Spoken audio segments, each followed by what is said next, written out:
show is brought to you by Organissima, New York.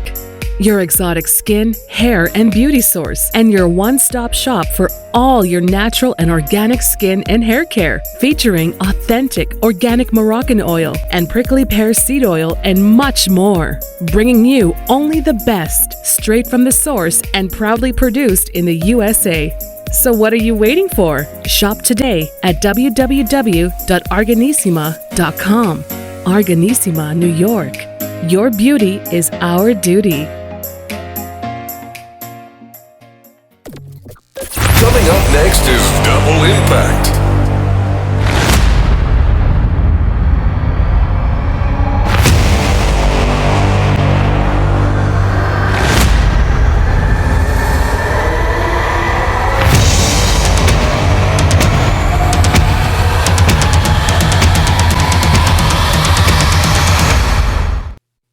Hey everybody, it's John C. Morley here, Sir Entrepreneur, and I am with our great show here. We have lots of amazing stuff, and I'm with Hurricane H, and together we are Double Impact. Double Impact. Are you ready, guys? Are you ready? Because you see, we're not the show that you turn on for relaxation. You see, we're the show that's going to tell you what you don't want to know.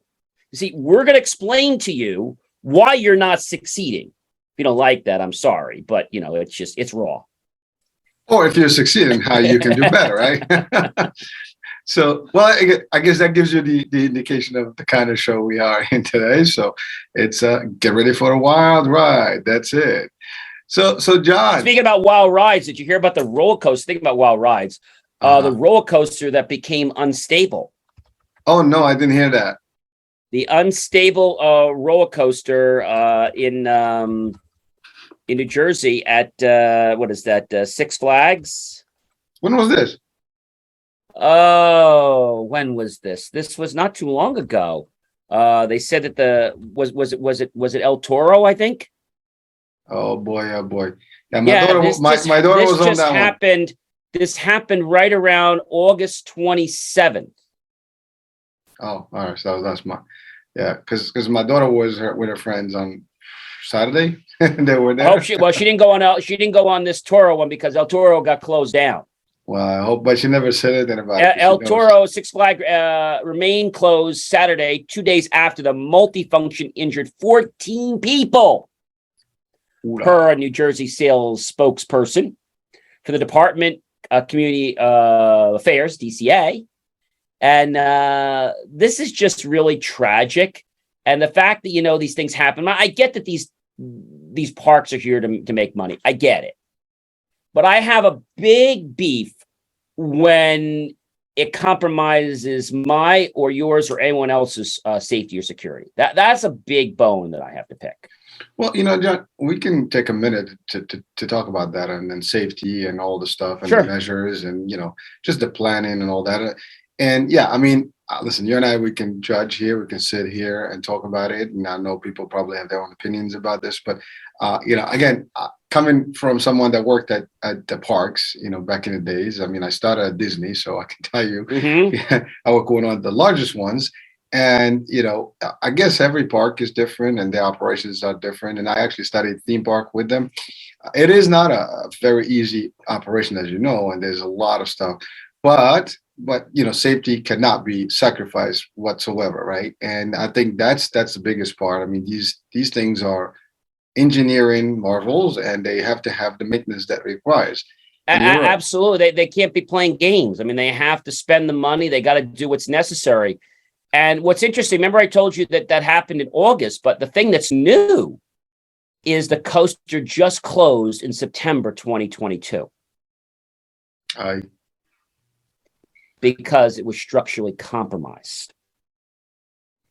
Yeah, and it's forcing that coaster to close indefinitely. That is, how many people have been on that one, and since its inception, or at least the opening of that thing, a lot of people have been there. And that goes for all those rides out there, right? You get into a ride, I mean, once that thing is launched, I mean, you're, at the mercy of gravity. 176 feet is the drop.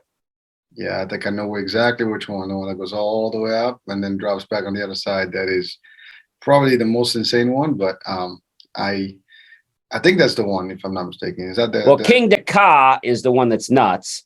That one's a 400 feet drop. So that's probably the one that I was referring to. All I Yeah. know is they have some crazy ones there. I mean, I've done Six Flags many years back, and I would not go down now. I mean, I'm a little too old for that stuff. Well, you can always do it. You just got to be careful. I mean, I remember going. You remember Medusa? Do you remember Medusa? That was the ride you went I on did that. that had the fire and the water.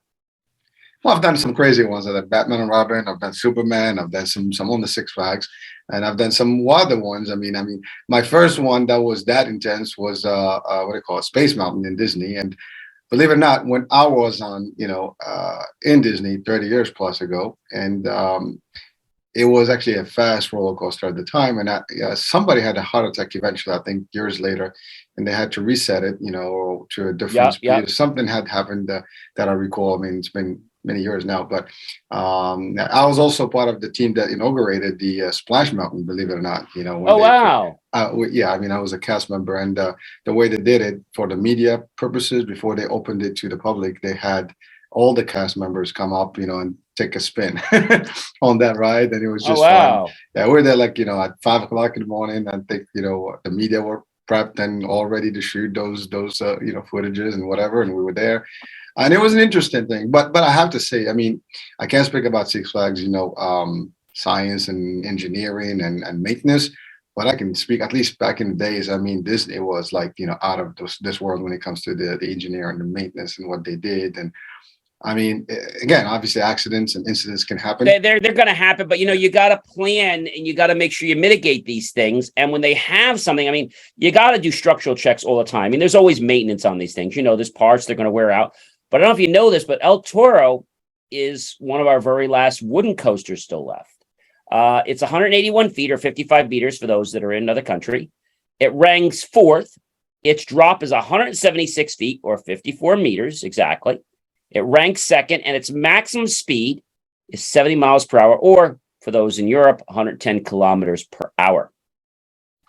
You said wooden one. I think I know exactly what it is. I mean, I think it's the one in the back.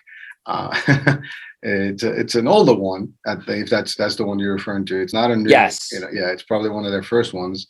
It almost looks like the one from the Coney Island one. Yeah, the original one on the boardwalk there, Cyclone. It was designed by Werner Stegnell and manufactured by Intamin. The ride opened to the public in June 11th, 2006. Yeah, so it's pretty.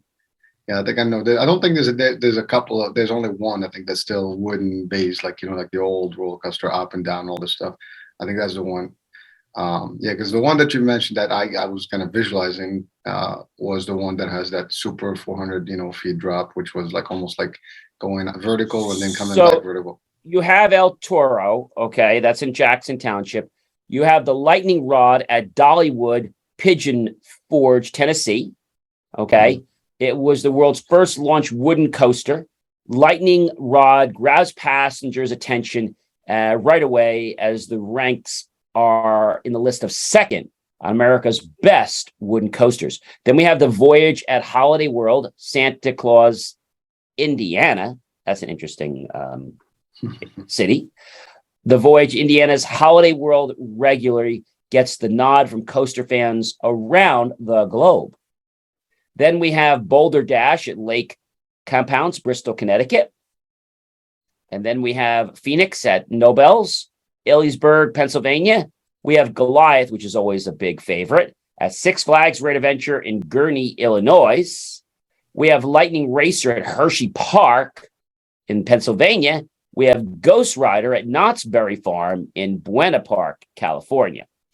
We have the Outlaw Run at Silver Dollar City in Branson, Missouri. Number 10, the Comet at Six Flags Great Escape in Queensbury, New York. Number 11, the Cyclone at Coney Island in Brooklyn, New York. Mm-hmm. Pretty tall list. But, wooden coasters are going away, not just because they're not as safe, but because what you can do with a wooden coaster is limited to the types of things you can do with a steel coaster. I mean, I remember the first time. Do you remember Batman? I did, yeah. I love Batman. Well, to your point, between the wooden ones versus the steel ones, I mean, you can get plenty of loops and hoops and all these little spins. The and steel coasters have a lot more flexibility. Yeah. And they can offer a lot more of a thrill because they can put you closer to the edge and they can, let's say, micro control where you are on the track. Mm-hmm, mm-hmm. Well, So you have that, and you have also just the structure itself is different. I mean, the structure is different. I remember the first time, I think I told you the story, that I was going on, I had never been on a roller coaster, and it was my physics class. And we went to Great Adventure. I figured, just going to go there, just going to examine it, take some calculations that you have to get on the ride. So I said, the only way I'm going to get on the ride is I'm going to have to learn a lot more about it. And so I talked to two of the chief engineers that told me what they do every day. They go up and down the track. They check all the sensors and all the different things that make the ride function. And how if one of those sensors gets out of whack, it causes an alert on the ride. If I believe it's 2 or 3 of those sensors get out of whack, the ride not stops, but the ride goes into an emergency shutdown mode. One just kind of alerts them. That's kind of like, I would think if one goes bad, that the ride should still stop. That would be my feeling. Well, I actually have seen rides stop, in the middle of the action, and Oh, wow. for whatever reason, and they take a few minutes to do something about it, and I guess they recalibrate or whatever, and then they let go, and then they do some pause, and they check it out again later. I've seen that actually in real action at Great Adventures. I've seen it at, I think maybe at Universal, was it, or I forgot which Okay. one, or in Florida. But I mean, they do have these poses, whatever and again, I don't know if it was intentional or it was just it wasn't a part of the ride, because some rides, they do have like a halt, like, just a brief pause and they launch again. But I think I've seen it, and even on the news, if I'm not mistaken, there were a few instances that were reported where they had people, removed from the ride while it was in, not in motion, but it was kind of stopped somewhere on the actual, I guess, The system thing itself, about Batman that's very interesting is most people that ride a roller coaster are petrified because they see the track. Okay. Yeah. On Batman, I don't know if that's worse or if it's better that you don't see the track. You don't know what's coming and you're being suspended in midair. Yeah, the whole thing about that is that you don't see what's behind you, just see the air, and you see like everything else. I got on there fast. and I just learned to relax. And my friend told me, you see that dot up there? Yeah, just keep your head back so you don't crack your neck, and just relax and just watch that dot. Don't go anywhere but that dot. Just keep your head straight on that dot. And just no matter what happens, just relax and enjoy the ride. Well, I believe it or not, I mean, when you go into those rides, if you close your eyes, you'll be just like this. No, but he told me to find a spot. I found that screw and I just kept staring at the screw, and so far the screw didn't undo. I kept watching that screw. And that was it. I just watched it. And then, it even goes through a reverse too. But, the thing is, these rides are designed to create an experience, or what we call a G-force, right? Mm-hmm. Look at the one they have in Disney now. The one they have, which is the green one, and then they have the orange one. The green one's not supposed to make you too sick, and the orange ones are supposed to be like what actually it's like in space. Where are you talking about? Where in Disney? This is, was it Mission to Mars or Mission to Space in Epcot? Experimental Prototype Community of Tomorrow. I don't think I've done that one yet. It's interesting. They had to make a green version of it. In Epcot. That's got to be in Tomorrowland, I guess. Well, not Tomorrowland, like No. The other side of Showcase. Forgot what it was now. It's not in Showcase. It's in the where the speed track is. Like there's a speed track there somewhere. It's right next to that. Yeah. I think I know. So Mission Space opened in 2003. It was built by the former Epcot. We remember the attraction Horizons which I liked Horizons. That was very simple and very subdued. It was there and it was demolished in 1999. In 2017, the attraction closed for refurbishment, reopened the same year with 2 missions. The original orange mission, which kind of kills people, and the new, less intense green mission. You're talking about I think I see the one you're talking about, the G-Force one, the one that just Yes, yes, right. yes. I've seen that. The thing about it is I didn't do it. I've seen it. I didn't either. The thing about it is that forget the green, forget the orange. It's not comfortable. I mean, I'm not claustrophobic, but it's just not comfortable. And you're in there with a bunch of strangers, and you're kind of in there like a sardine. And that's not my recipe for having a good time. I probably would still go on Batman. My biggest concern, though, is going on rides that have the best maintenance. Like I love log flumes. I think they're great. I like some roller coasters. Like they have the Yeti that's over at Disney now. It goes up and it goes backwards. Yes. I don't know if I like that. Is it a Disney or is it Disney? Okay. The Yeti, it goes backwards. It's an animal kingdom. Oh, the animal kingdom. Yes. Got it. It's been minutes since I've been there. and you know what else is interesting? You remember Space Mountain, right? I still do. Space Mountain is not an intense ride, but when you're first hearing about it, when they psych you up about it, the sound is worse than the ride. And the ride's only going 30 or 40 miles an hour. It's not going very fast. I think that had been recalibrated. That's not how it was back in the days. It did go as fast as, plenty of roller coasters there. It just was in the dark. That's all. I mean, you basically just see some fluorescent lights going back. Right. How fast do you think it was going? Because I remember being on, it was like 40, 50 miles an hour. It didn't seem hugely fast. Again, maybe I'll clock it at that. I mean, I can't, like I said, I've done it so many times back in the days. And, at that point, the scare level or the fear level was very minimum with me. So it didn't matter how fast it went. So it was just the thrill of it. You just get in and just enjoy it. And you come right back and go again and come back and do it again. So that was different. But now I don't know. So Space Mountain now is at 27 miles per hour. Wow. Okay. That's not fast. No, it's not fast at all. So it's interesting, that's not fast. It's just the dark and the lights. Mm-hmm. Most people don't realize that this coaster is one of the slowest ever coasters built. It only goes 3 miles per hour faster than the Barnstormer. Wow. It feels faster due to the impact of your environment. You know what this reminds me of? Do you remember Tower of Terror? Oh, yes, I do. Okay. And I did it before they reduced it too, where that drop was literally just a very... The first time I went on it, it went up and it dropped. Now that seemed like a pretty big drop. That's the first one, nothing. But I got to tell you something. That drop was not as fast as you think it is. Well, it's not a drop. They actually, what do you call it? Controlled drops. Yes. It's not, that's what they are. They're controlled. They have a fan in the bottom of the cage. And although you feel like you're falling, you're really not. It's very controlled. It's all controlled. That's not a free fall drop. That's what it is. It's not like an elevator drop for real, but you think it's going to be. Well, the first one, it just preps you. Like you do that little thing, and it comes right back up. But then, now they made it the 3, and then they have a computer now that randomly picks the height. They say the speed. The speed really doesn't change, but it just randomly picks the height, and it picks the number of drops it's going to have.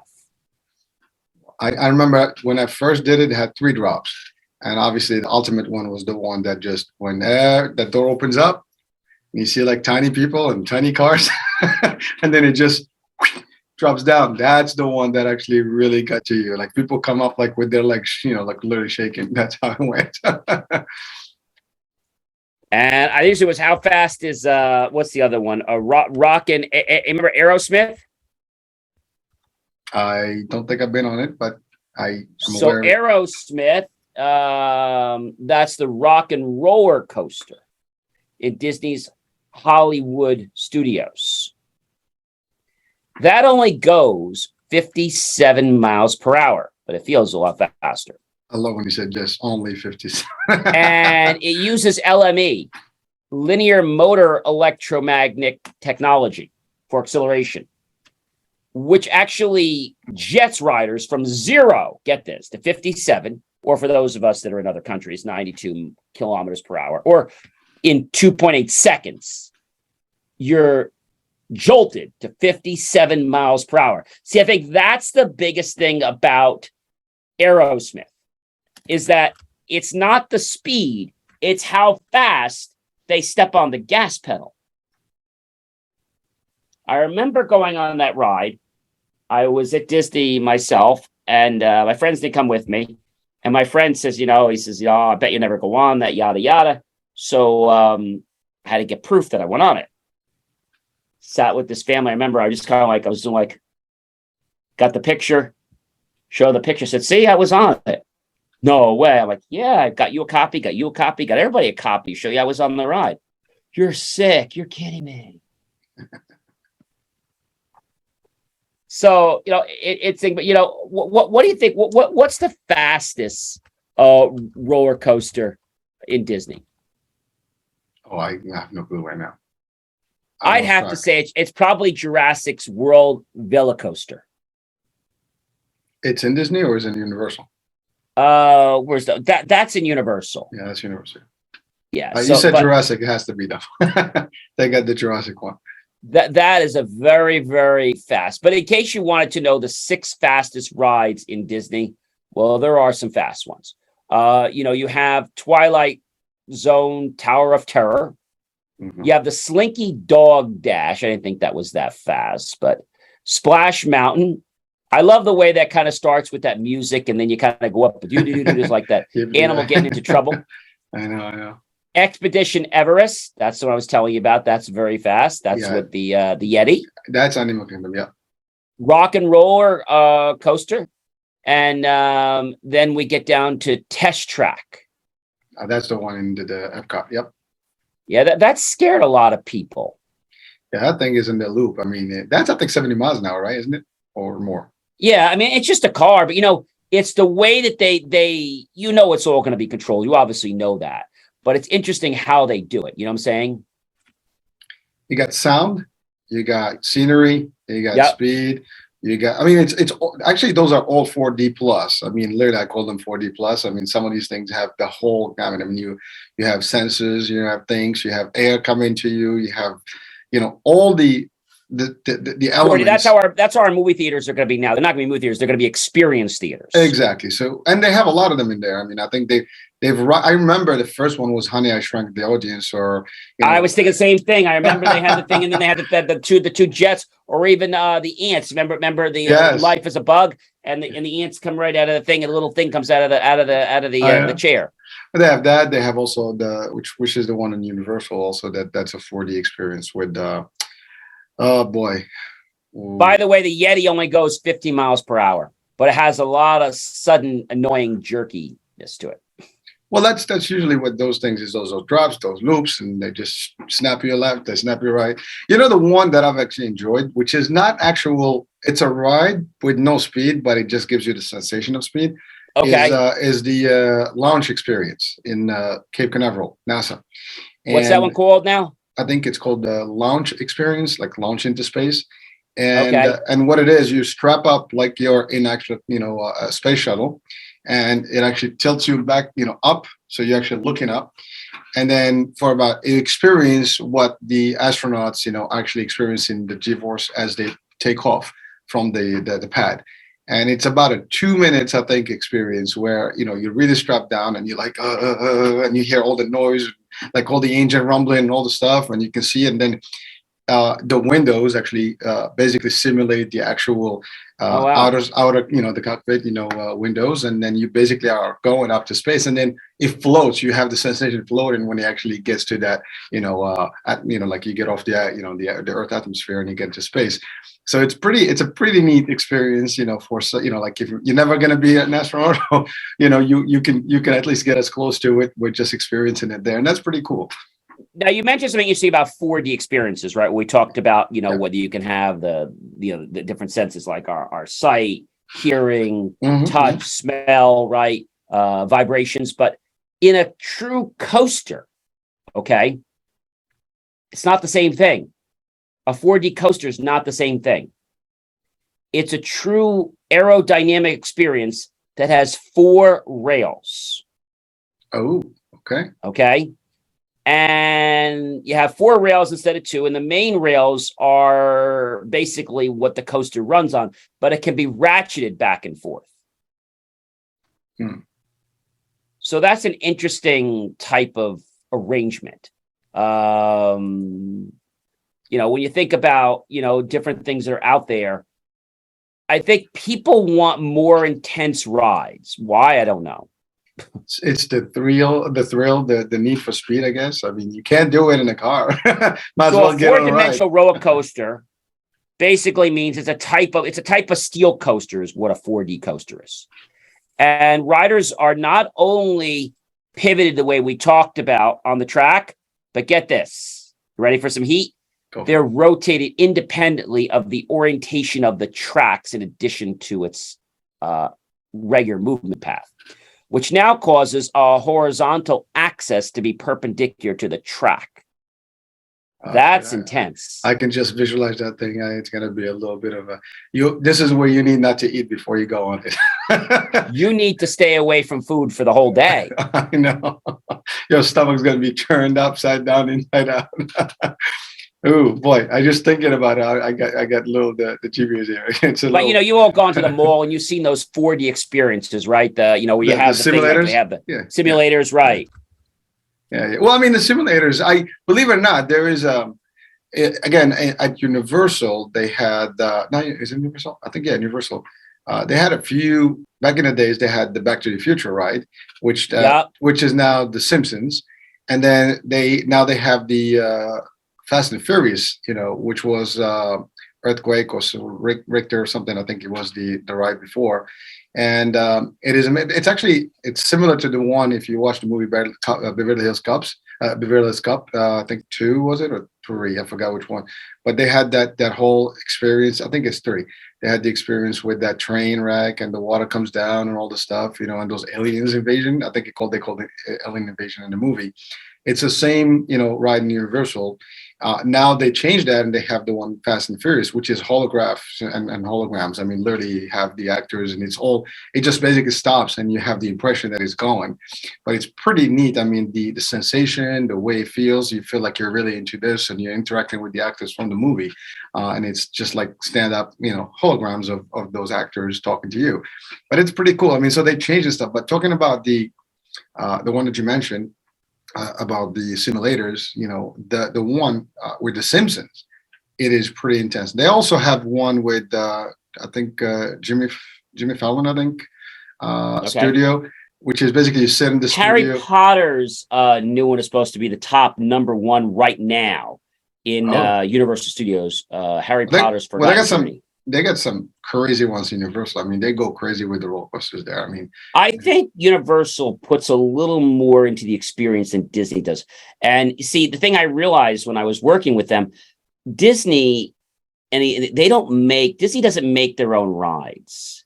They hire a company. But from what I understand with Universal, I think Universal does a little more of their own ride manufacturing. Not they do 100%, but I think Disney kind of hires a company. They work with some Imagineers at Disney, but they don't really create the ride. I think Universal has a little more into it than Disney does. Do you remember Soarin'? No. All right. Which one? You're on the ground. Okay. Mm-hmm. And, when you go into these places, the thrill of getting into the thing is probably more than actually the ride sometimes. So you're getting in, you see this whole thing, you're going to be flying. You go into this room and you get into your flying vehicle, wherever it is. And all of a sudden, the lights go out. Well, they go out even more. They were dark anyway. Because if you saw what you were getting into, you probably wouldn't get into it. So it's all dark with very subtle lighting. You get in, they start a little story. Suddenly starts to come up into the clouds. Hey, let's go flying. And before you know it, you're soaring and when you look down, it's like, whoa, we're up pretty high. That wasn't Disney? That's in Soarin'. That's Epcot. I don't know. You ever seen that? Why is it not ringing the bell? I mean, it sounds like you almost described E.T. for a minute, but it's not. Why are you talking about that? I was thinking about, you remember Star Tours? Yes. That was a Star Wars, version of like, the simulator, which And was a you're in pretty, that thing, and you're in that thing that kept wrecking you back and forth. You definitely don't want to eat before you get on that. yeah, I mean that felt pretty cool. I mean, the first time I've been on that one was so awesome, man. I've done that like 10 times the first week, just out of excitement. I was just going back to it over and over. It was cool. It's a 30-minute wait to get on Soarin', and the experience is only 10 minutes. Well, that stands for all the rides. I mean, you can be 2 hours to get on Splash Mountain for like, maybe 2 or 3 minutes, But spin. the thing about Soarin', this is the interesting thing about Soarin', is Soarin's nice, but it's nothing like as great as you would think. It's basically these pods that go up into the air, okay, and your feet, and you're flying, you're dangling, and you can feel the air because they have little air compressors. You can feel them into your seat, and then they lift you up. You're kind of put in, and then they have this basically 180-degree IMAX projection dome, and you're flying in that as a hand glider. Well, that's what gives you that like 4D, Yeah, and you're lifted 40 feet in the air, but I swear it seems a lot higher when you're up there. Well, because of the video effect that you have around you on that magical IMAX screen. It's Yes. actually, believe it or not, in NASA they have another one where you can actually sit in this room, and basically you're traveling through the space and stuff like that. With some astronauts, and they're talking, I mean, but then it has this 360, screen, and when it goes fast, I mean, you really get dizzy. I mean, that's how, it's like an IMAX 360. It's not even like a regular IMAX. It's So full. the new buzzword, we've heard of IMAX before, right? Yeah. People say, which is better, IMAX or 4DX? 40X would definitely be. 4DX, the technology that embraces filmmakers are starting to use now, and allows audience to see 25% more of the picture and be immersed into the picture. Oof. Yeah, well, I mean, soon we'll have 8D, which will have a little bit of everything. You just put a gloves, you got the. Well, you remember when you're home and they do these 3D movies. Well, we're talking 4D. Remember when you have these things and you're literally needing glasses and things pop out at you like, you're like, whoa, that's like, and like, you get these things from the fast food place. So that was kind of interesting. Yeah, well, the best advanced, 4D movie theater right now, they have a 4D movie theater. And I'm trying to think if they have one in New Jersey. Well, that's the place I would like to go. Is a 4D movie theater. Actually, so they have certain 4D movies that are coming out. So a film, they're based on basically a 3D experience, and then they add the new element to the mix called, guess what? You know what the fourth element is? Motion. There you go. It incorporates a dynamic seat system, yeah, which I knew we were going there, that moves with the flow of the movie and further enhances. I don't think I want to be eating popcorn in that theater. You're like, oh, there goes your friend showered. Oh, right? Man. You're going to be dumping more than the food on them.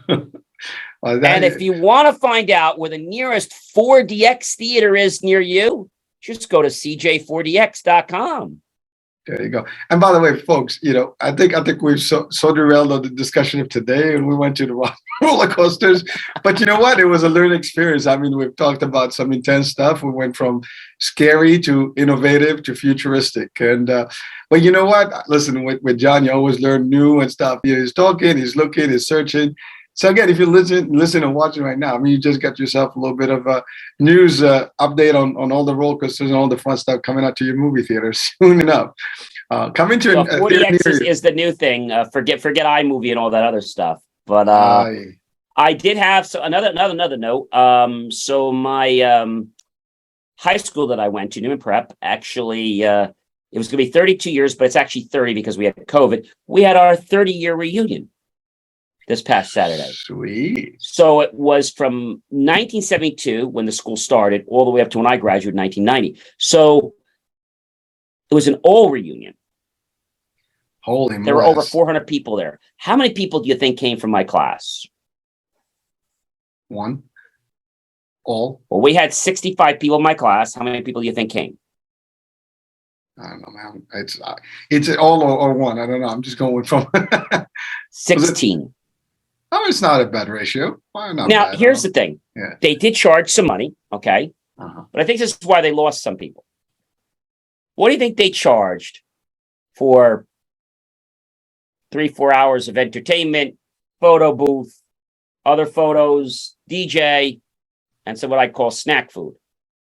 Supposed to be $200? food, but it was like they had like a taco table, so you could have like chicken, a little spicy chicken or beef. They had a pizza table cut very small with little slices. They had a cheese table. Then you had your fruit table. Then they had a pasta table. And when I went there, I said, just give me a tablespoon of that, tablespoon of that, tablespoon of that. And for dessert, we had a make your own sundae in a very, very small. I had to get a magnifying glass to see it. I went back twice. What do you think they charged for that whole evening? Oh, you got a free T-shirt too. I would guess. I mean, on the high end or low end. I mean, I'm guessing $200. $150. All right. Now Damn, I went to an event. What's that? That's a lot. I went to an event for the Media Association in Jersey. I don't know if I told you, I should tell you about that. We had that came up, and I paid $200 for that. Right? And you know what I got? An hour and a half of a cocktail hour.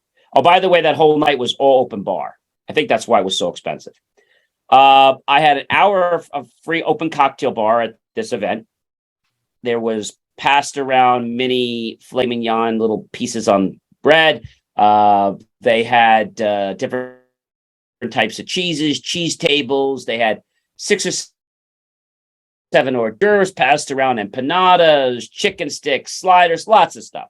Then you got to your dinner, which was a watercress, apple, blueberry salad.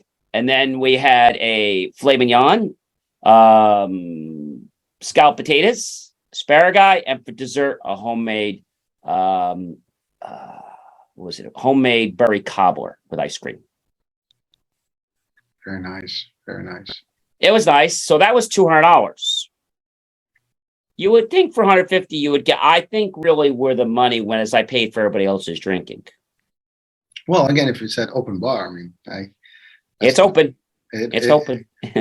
I guess people had to make up for 30 years worth of missing. So a few of my friends were there, and you're talking to them.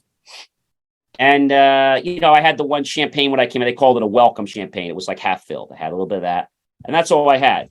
And the end of the evening's coming. I'm talking to one of my friends. How you doing? I said, yeah, John, we're going over this restaurant at 12. You're going to come and join us? Oh, I'm good. I'm going to get home tomorrow. It's my parents. We're doing a whole week anniversary for my parents, and we're going somewhere tomorrow. Oh, okay. That's good. And they're looking over here, HH. I'm over here.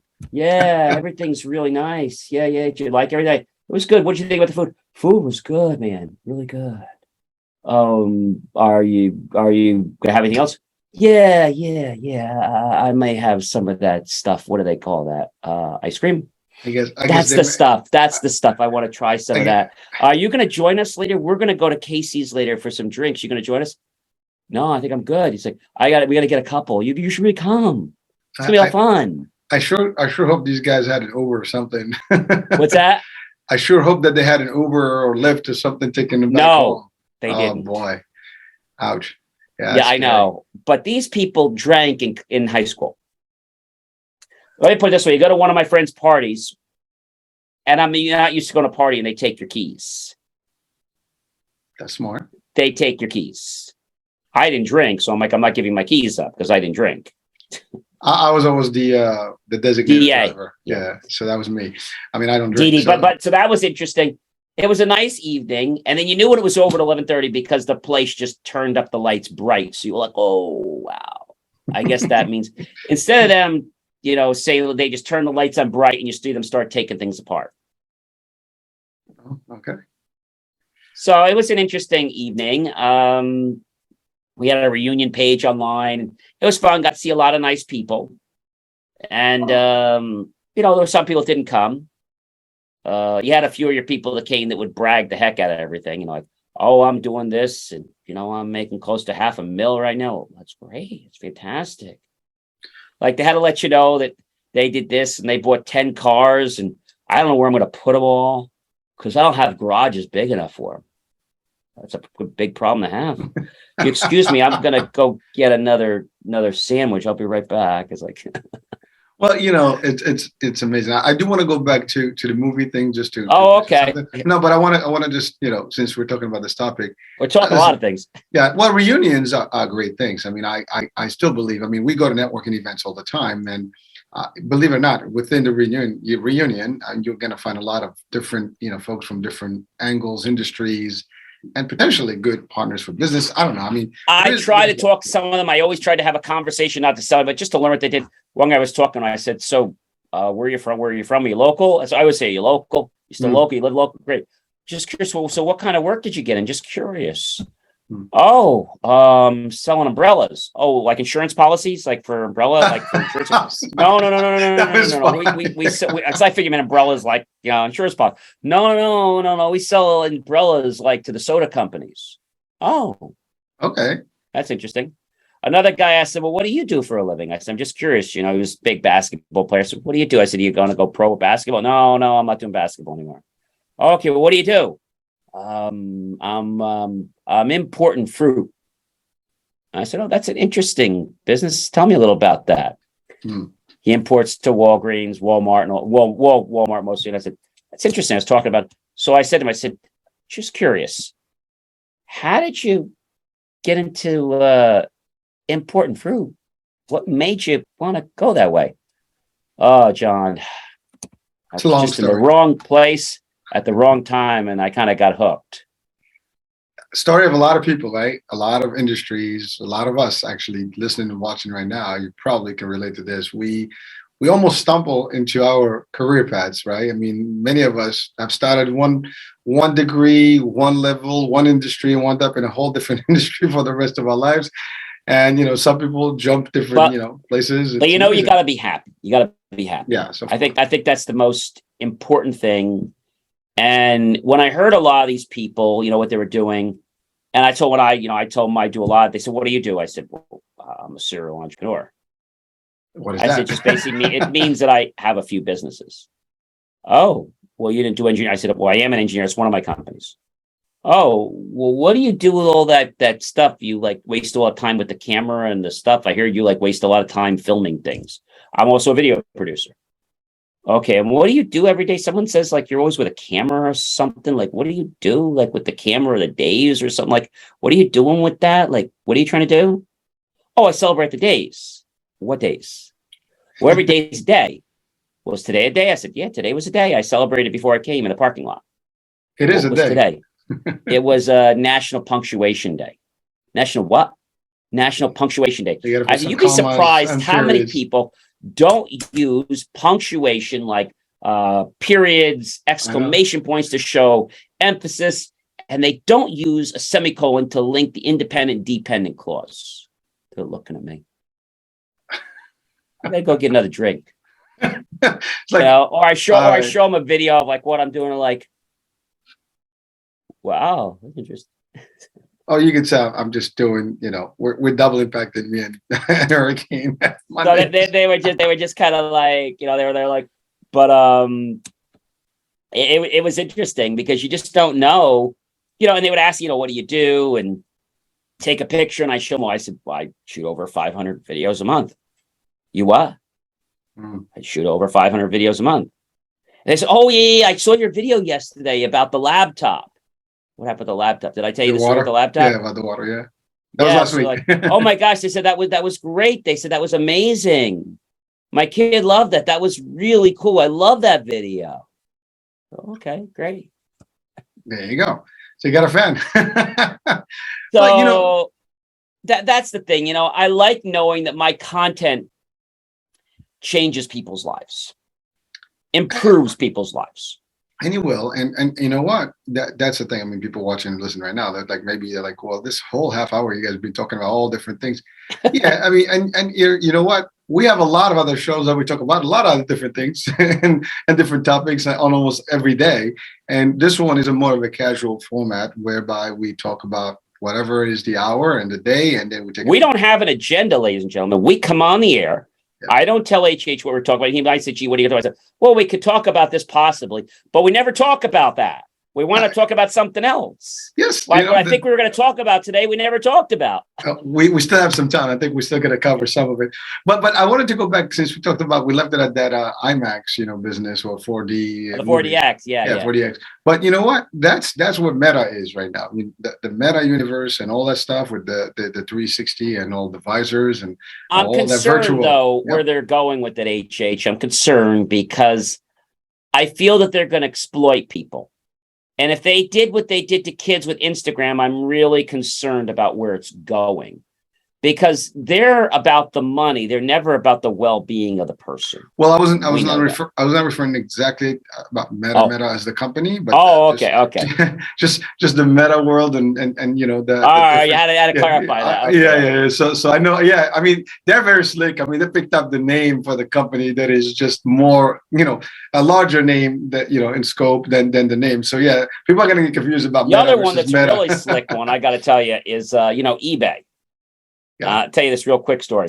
So I don't usually sell on eBay. I haven't sold on them in a while, but yet I have like an 80 or 90 rating. So I went on eBay to list something. Okay. All of a sudden, I see this bill, $60 some, $50 some. So I link up, I call them up. I said, how the heck this happened? Oh, yeah. Sorry, sir. You clicked the wrong button. What do you mean I clicked the wrong button? Well, you click reserve. Well, I didn't know that was going to be a fee. Yeah, it's on page like 262. It says we charge for reserve.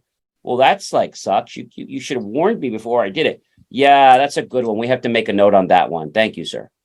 So, but I'm going to reverse your fee. So now they asked me to relist the fee, which is supposed to take the fee out. They sent me the link and they say to me, you're all good to go. Then he says, here, your account's going to get suspended. I said, why? Because you owe us money. Why? Because you didn't pay your reserve fee. Well, I talked to you about this 3 weeks ago. Well, you didn't talk to me. And this is the problem I have with these companies, HH, is it's like, so you know what's going to happen? You're going to hear my story. I'm going to try to reach them. But you try to go back, you try to resolve the problem. Now, because your account's suspended, you can't talk to anybody. And you call an 800 number. Oh, I'm sorry. Please go to the online chat system. So you know what those suckers are going to get next week? They're going to get a formal complaint from the FCC and probably Consumer Affairs, explaining how it's not nice to lie to the public. And now I think that might be considered fraud. Yeah, I think that might be fraud. It might be something the Department of Insurance and Banking should investigate. Wow. So I guess you give them something, food for thought there. I mean, you know what they say. A lot of these folks, they have these agreements that, that are so many pages long and with so much fine print that half, if not 99% of people may not even go through the. I don't think anyone actually watching and listening right now, maybe 1%, if we're lucky, is actually reading through every single agreement that they see on terms and conditions in any site. It is dangerous. I mean, and for you to actually have that read by an attorney, you have to pay a couple $100, for the But time. you could actually take that contract, one click, 2 clicks, and explode it into 100 page, and like where you can make a big font. Yeah, but still, you got to spend some time, and also you have to be able to. Well, but the thing is this: if you're going to enter into a partnership, okay? Oh, sure, yeah. You need to know what's on the line, and so it's funny, okay? This is going to go in my complaint. I could reach these suckers when I didn't owe them any money, but now that I owe them money, I can't reach them. But as soon as you pay your balance, you can reach them again. No. Well, they would reach you eventually because they probably want to go after you again. Well, they said my account's suspended if I don't pay. I'm like, okay, didn't sell anything here anyway. But it's a principle. Well, it is crazy, and again, for folks, if you listen and watching, you probably experienced something similar in the course of your life, or interacting with different, especially online, is very difficult. Or that big company, we never mentioned the name, but you know who we mean. It's the starting of the alphabet. I ordered an $1,800 drone 6 months ago. The drone was delivered. They sent to my home, to my driveway at 10:30 p.m. at night. I look at the address. It's not my home. It's my office. That's our parking lot. Oh, okay. We delivered it to here. Where? You just left it in the middle of the parking lot. Uh-huh. I see. Yeah. I can show you a picture. Buddy, it ain't going to be there anymore after 10:45. No? Well, why not? You left it on public property. Somebody's going to enjoy that drone. Uh-huh. So what are you saying? I didn't get the drone, buddy. Okay, why not? I just told you. You left it there at 10:30 last night. I checked it this morning. Well, why did you wait so long to check it? Because I just found out from you 5 minutes ago that you wonderful people delivered it at my driveway. That's not my driveway. Uh-huh. I see. So the problem was you forgot to check. No, I didn't forget to check. You should have shipped it where I told you to send it. Well, you have the proof that you shipped to this address. I mean, it's in the account. I mean, you can't. They changed it to the billing address, but I didn't tell you to send it to the billing address. Yeah. Okay, you want to speak to someone else? I don't know if I can help you with this. Talk to somebody else. So you want a refund? I want another unit sent to me. Uh-huh. It's $1,800. So how do you want to pay for it? Pay for it. I'm not going to pay for it. I already paid you out of my checking account for this one. Well, we can't send you another one until you pay for this one. Oh, you can't? No, I'm very sorry about that one. Well, you're going to be very sorry too, because when I get off the phone with you, I'm filing a complaint with Better Business Bureau, Consumer Affairs, District Attorney General's office. Oh, I see. Okay, sir. Is there anything else I can do for you tonight? No, not really. Have a great evening. So now the next day rolls by. They call me back. Mr. Morley, there was no need to file a complaint with all those people. You were a little impatient. We already refunded your account. Yeah, baloney. You weren't going to refund my account. Well, it's very simple. Can you just replay that recording that's supposed to happen when we have that conversation with customer service? It should have the whole conversation recorded, right? Yes. Oh, and I let them know that. I said, by the way, all our calls through my app and through our office, they're all recorded for we record all our calls, inbound, outbound, and we store them digitally for 7 years. I had a guy call me. I won't mention the name of the company. It was one of these payroll companies, and we were already a customer of them. But don't you just love when they call you and try to harass you for more services that you don't already need? And so he calls me, and the guy calls me up, and I'm not interested. I told him I'm not interested. Calls me up again. I said, sir, look, I've already told you that I'm not interested, okay? The call's being monitored and recorded. I said, if you keep calling, I said, I'm going to file a complaint with your company. I see. So when are you going to be in the market? I'm not. Calls me again. I think you mentioned that to me. I didn't mention this to you? So here's what I do. I take all those calls and I send them off to his supervisor. He never calls me again. Oh man, I have the lady that said to me, we owed you $3,500. No, ma'am, $3,500 was the deposit for the first third. I don't remember that. Yeah, hang on a second. Let me play I have the call. Let me play it for you right now. Oh, maybe you're right. John, you have any suggestions for our listeners about, any phone app that they can use to record these calls? A lot of people right now use the phone calls. I mean, there are apps. I'm not sure if you're using any, but people use their phones right now to call. So services. You can use Google Voice, and you can record the call through Google Voice, which is free. And then it gets sent to your email. Pretty handy thing. You see, you always learn something. But that's the simplest thing, and you can have it this way. It's your backup, because they can say, well, all the calls are supposed to be recorded for call assurance, and sometimes when you call them, that call specifically was not recorded. It's random. There was a glitch. There was an issue. Well, no, they'll say that. They just say, we just random call, select, those calls. So yours was not one of them. But typically, if you run a call center, you would know this, that all calls, especially if they are regulated by any of the federal They're supposed to be recorded. Exactly. All recorded. There's no doubt about it. Just take it. I have to tell you something. I won't mention the name of the company. They're guilty, but there's a big company in New Jersey that I worked at when I was in high school. And I was the top person for sales for this telemarketing company. And what they did is they connive people. Okay. And I remember the one, and basically a person calls you, have all these different scripts. So I call, say, hey, HH.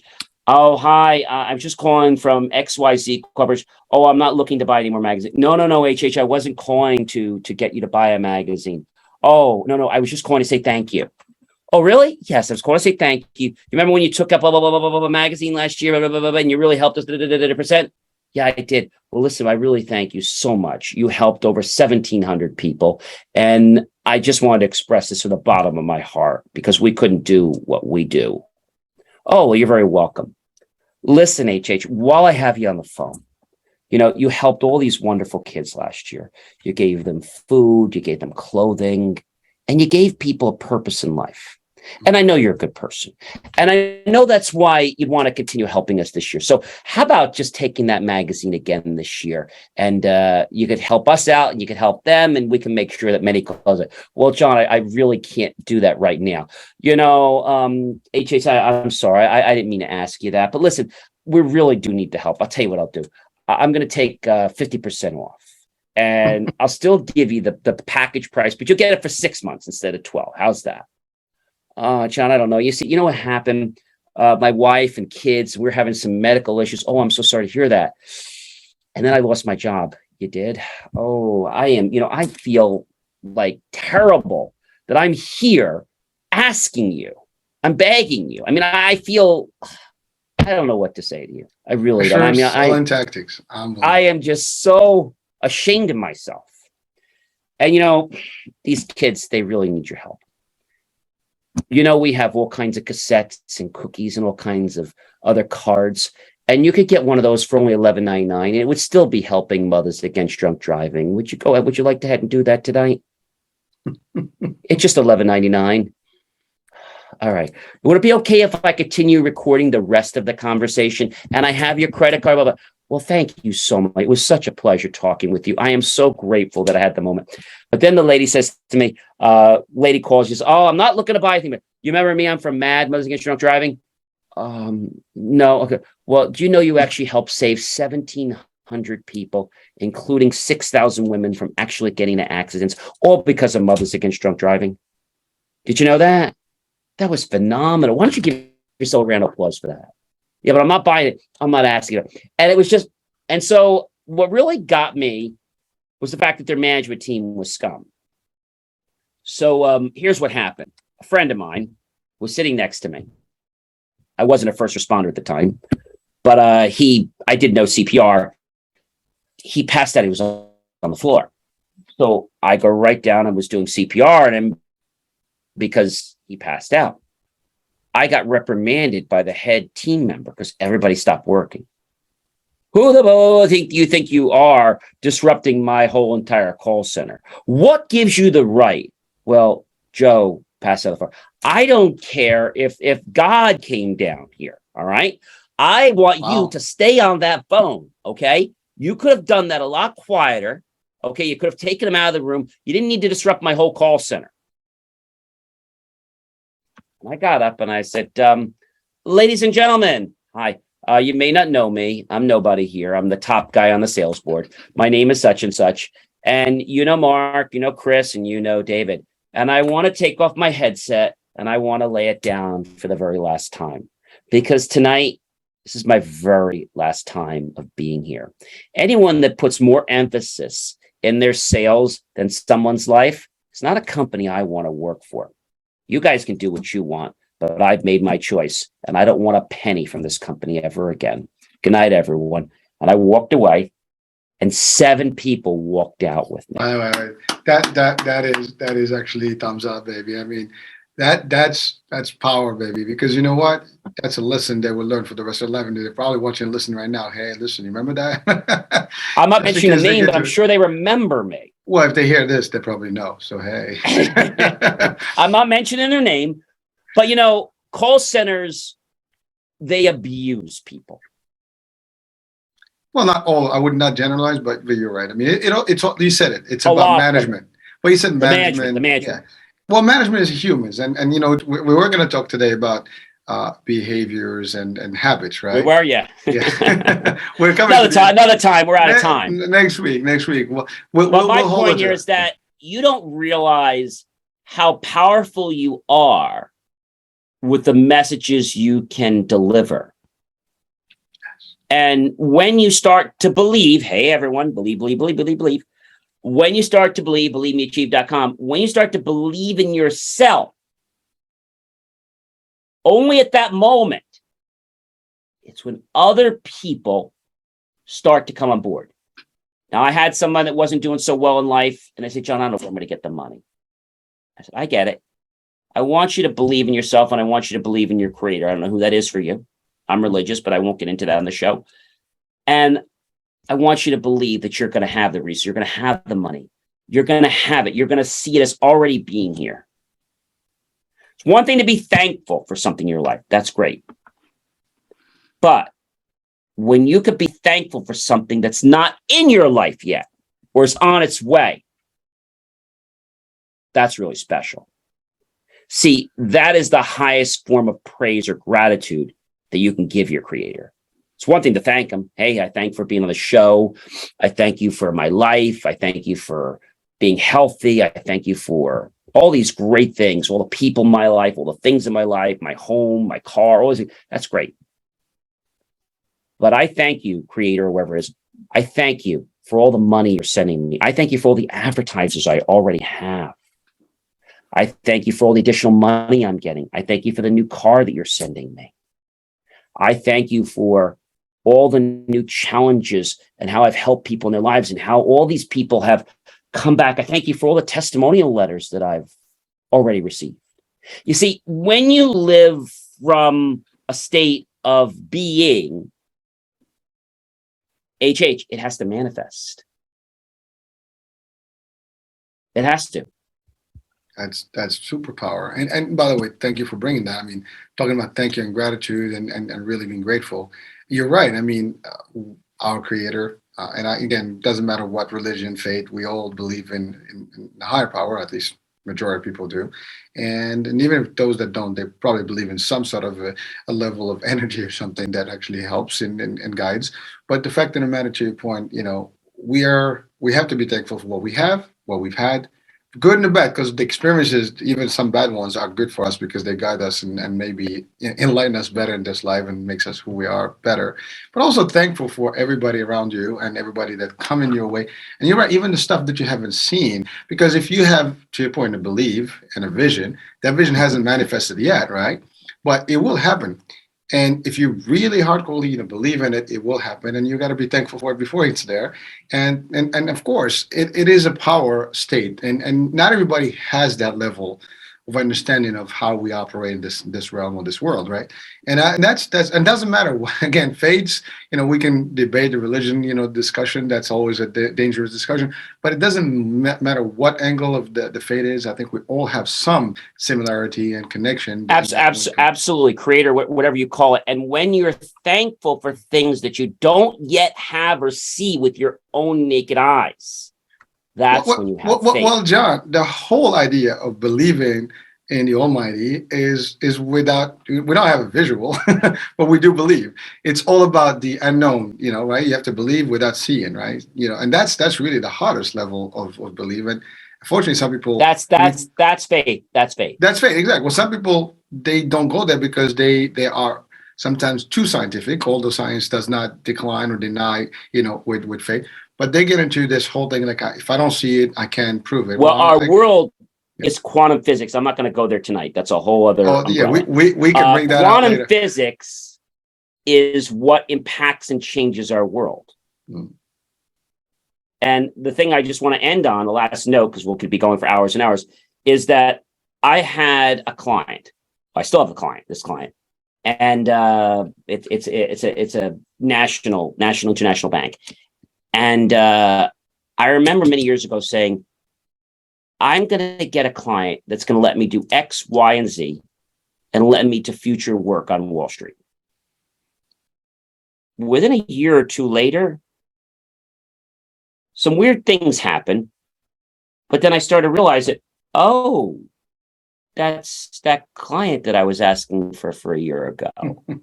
And people were like, well, how did you get that client? Like, you wouldn't believe me if I told you. I thought about it. I saw it already happening. I saw myself doing the work at their facility. And then it just sort of fell into my lap. It's not amazing. I mean, it's some people actually would recognize this very easily. And again, I'm pretty sure that a lot of people can recognize this, which you just, I guess covered right now. And that's power, but it's real. It's not, it's not imagination. It It's not happens. voodoo. It's not some magic. It's energy. And when you believe it, you affect the energy around people. So if you just right now change your attitude, just do it tomorrow. If you're skeptical, just do it for one day for me and comment back and let me know if your day didn't go better. I guarantee you more people are going to do things for you. And if you say to me, John, I can't manifest anything. Okay. Think about manifesting a cup of coffee. Just think about it. And pretty soon, a cup of coffee or a beverage is going to be in your hand. You're going to manifest it. It's going to just get to you. Now, it sounds wacky, but I tell people to manifest that. And if you think that's too hard, well, try to manifest a penny. And you'll manifest a penny. Well, you know what? We're going to hold that topic for a show to come. Next week, we definitely want to talk about the breaking the habits, good, bad, ugly, and all this stuff, and just how to create new ones and all that good stuff. Exactly. So we'll hold on to that topic for next week, and of course, anything that comes in between that comes up. And if you guys would like to hear about a certain topic, let us know. Also, if you would like to be a guest on Double Impact, we would love to host you here and ask your questions. But we're getting ready for our live soon, isn't it? We're a couple months away. I would say even sooner. So sooner. Stay tuned. Okay. We're going to be planning something. We'll do the live on the show here, and then we'll take it on the road. So just stay tuned for more. Maybe we'll do one of those 4D theaters. Oh shit! I don't know how the experience is. We'll have to get them some excitement going on here, but we'll think of something, right? That's it. Imagination is free, right? You just dream. Like people have this limited thing. Don't be limited. Just imagine. Whatever it is, you can probably manifest, as you said. That's key word, and you can. So we'll hold on to that one, John. All right. So for next week, and then maybe a couple sessions later, we'll do the quantum piece. I mean, because I think that's we get them lost, but and found. I could spend a whole year on quantum physics, HH. So we have to really dissect that. I can dive in with you there. I love that stuff. Okay. All right. Well, John, I think it's time to close this chapter, right? I think we got to say goodbye. Well, everyone, it's been real being with you and HH and all of you great people here tonight, or whenever you're watching, because you can just replay us anytime. But really take the time and put the intention out there to learn something from our show. And if you do that, I promise you, you're not only going to see something, you're going to be able to apply that to your life. I'm John C. Morley. I'm Hurricane H. And together, we're Double Impact. And we're going to see you next Monday if you don't see us first. Talk soon. Bye. Talk soon.